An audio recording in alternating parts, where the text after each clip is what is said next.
When you're making triples, the center light is transferred into the topping station on the belts of conveyors 3 and 4.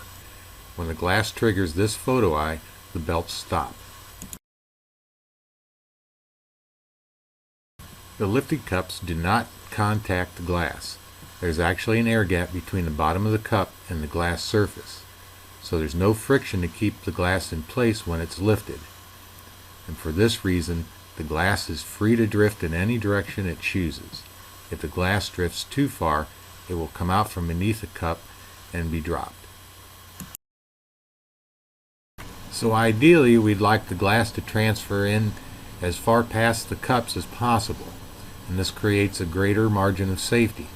However, if the glass goes too far, it'll be positioned beneath the edge referencing roll, and when the topping station lowers, the roll will come down on top of the glass, and the glass alignment will be off by about a ½ inch.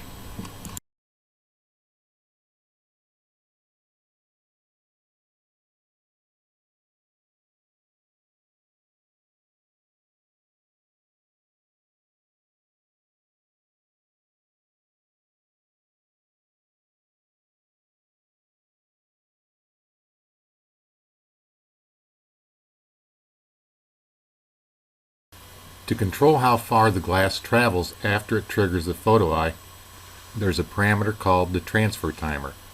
Its units are in milliseconds.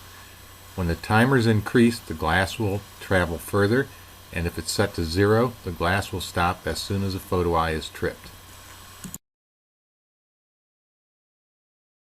Adjust the transfer timer so the glass stops between a ½ and 1 inch from the edge referencing roll.